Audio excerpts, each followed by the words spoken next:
Hi, I'm Dr. Boyce Watkins from YourBlackWorld.com, and you know that anybody who follows anything that I do, you know that there is one guy that I respect probably as much as anybody on this planet, and that is Father Michael Pfleger. He is the head of the St. Sabina Church in the south side of Chicago.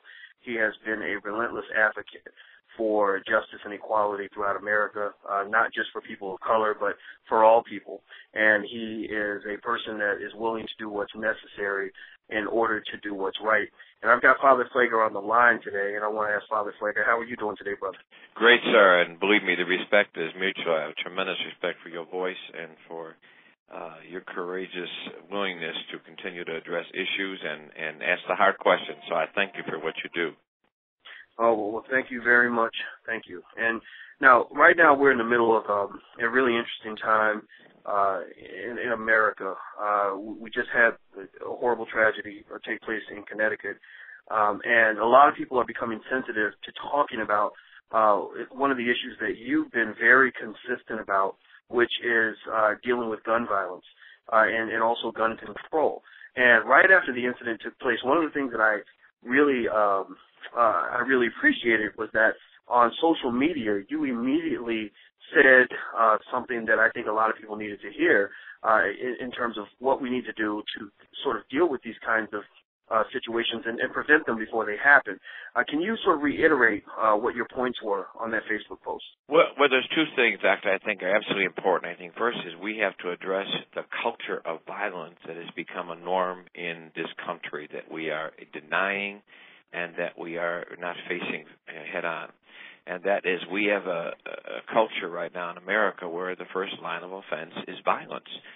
We've done this since 9/11, and we've shown as a government this is what we do. We're mad at people. We attack them. We send planes. We drop missiles. We send bombs. I think we see it in the social media. We see it in TV shows. We see it in entertainment. We see it in video games. We see it in music and YouTube. And so I see all this violence has become kind of the culture of America. We saw it in the healthcare when 50 and 60-year-old people pushed each other in hearings and meetings. So that's one thing. But the second thing then is this gun issue, this love affair of America with guns, this proliferation of guns, this easy access to guns. We're the most armed country in the world, and we're seeing the effect of that. And until we deal head-on with the gun issues, I tell people all the time, I understand how the Second Amendment has been interpreted by the Supreme Court, fine. But we have to stop this easy access and this proliferation of guns, these loopholes where nobody's held accountable with a gun. The fact is all these guns in Connecticut were bought legally. So guns are being bought legally, sold on the streets, sold in out of trunks and cars, given to anybody to use, and there's no accountability. Assault weapons, first of all, and high magazines should be banned in this country. They're military weapons. How dare we ban them in Iraq, but we won't ban them in our own country? These mass shootings are because we've allowed it in our country, and that needs to be stopped immediately.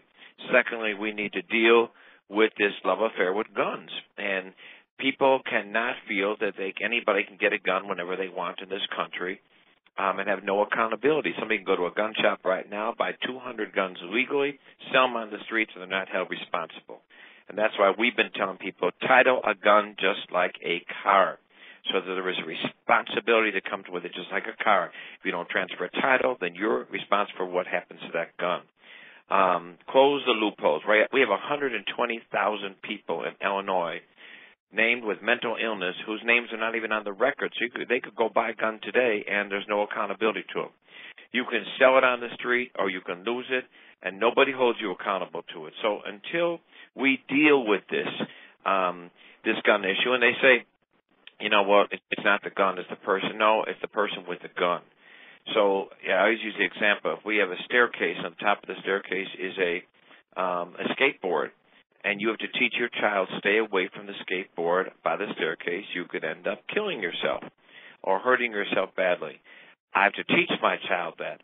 But as adults, we also have a responsibility to remove the skateboard from the staircase.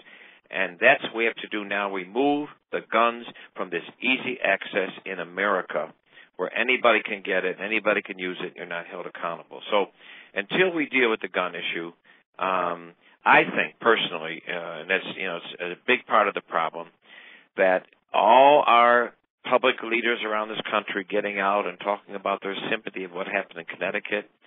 My response is, if you do not do something to prevent the next Connecticut or the next Virginia Tech or the next mall shooting or Aurora theater shooting or the Gabby Gifford or the streets of Chicago, if you don't have the courage to do something to prevent it, then understand that your sympathy is shallow, it's phony, it's cheap.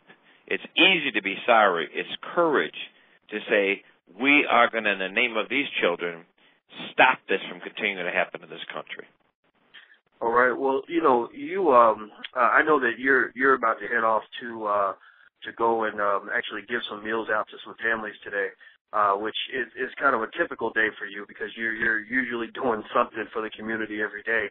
And one of the things that I think people should know is that the community you serve, you've seen this kind of violence on a regular basis for a very long time, and the country hasn't necessarily responded in the way that they should.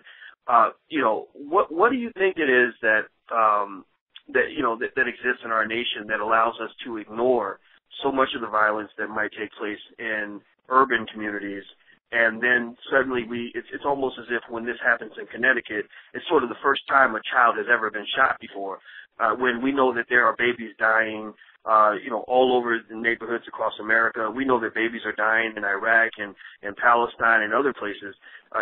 Where do you think that gap in the sensitivity comes from? Well, I think the other issue that we continue to avoid in America is we are afraid to have an honest conversation about race. And I look at, we have nearly 500 people murdered in Chicago this year, and hundreds of them children and teenagers, and it's been basically dismissed across America because those that are being shot, the number one issue of violence and the victim of violence in this country has been black or brown.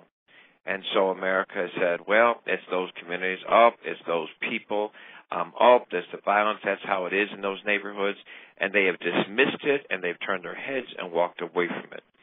20 innocent children in Connecticut get killed, and all of a sudden it's an American focus. And it should be. All I say is it also should be when it's in Chicago or Oakland or Newark or Philly or any place else in this country. Violence is the undeclared war. It's an epidemic in America, and because the victims are primarily black and brown, we've ignored it. And I've said this for years. I will continue to say it. This is going to happen just like it did with drugs. When it was only in the black community, nobody cared. When it grew into the homes and the backyards of the children of senators and congressmen and elected officials, we had a war on drugs. And understand, until we see this as a human problem and not a black or a brown problem, and right now we're seeing it as a human problem. I'm not quite sure, and I say this with great hurt and pain, but I'm not sure if that 20 children were murdered in the south side of Chicago or South Philly or South Central, we would have the same national response. And that's something we've got to deal with in this country. But the reality is, this tragedy has happened. Let's use this moment to say, if you care about those children, then let's care about children everywhere. Let's care about violence everywhere. And let's decide that this human family has a sickness, a cancer that's destroying it across this country. And we cannot just deal with the symptoms. Connecticut is a symptom. It's a symptom. Arizona is a symptom. Chicago is a symptom. Let's deal with the root causes of guns and violence and a culture that we've developed in this America and race that sits in the middle of it. Let's deal with it, and let's save not just the next child in Connecticut, let's save the next child in America. All right. Well said. I want to say thank you very much for your time, Father Pfleger. I really appreciate it. Thank you, Doctor. I appreciate all you do, and thanks for your great work, and always thanks for your support. Well, thank you. That means a lot, brother. It's when you and I had that chance to talk a few weeks ago, I told my friend, I said it was sort of like talking to an older brother. An older brother who's saying, look, this is what I've done over the last 30 years. Now I need you to take this baton and keep running, alongside me. And so your example is one that inspires a lot of us, and that spirit is something that I believe will live forever. So God bless you on that. Well, thank you, sir, and bless you, man. Appreciate it. Have a blessed Christmas. Thank you. And thank you all for checking us out at yourblackworld.com. And remember that caring about the children in Connecticut also means that we need to care about the children everywhere. And so let's use this situation to make sure that those babies didn't die in vain, that we can save those other children out there who are going to meet an unfortunate fate if we fail to act today. There's a child out there somewhere now whose life is in jeopardy because something is going to happen to that child if we don't stop the forces of evil in our world that are designed to take that child's future away from him or her. So we've got to act, and we can't just sit back and be polite about it. We've got to go out and do what needs to be done. So until we meet again, please stay strong, be blessed, and be educated. We are gone. Peace.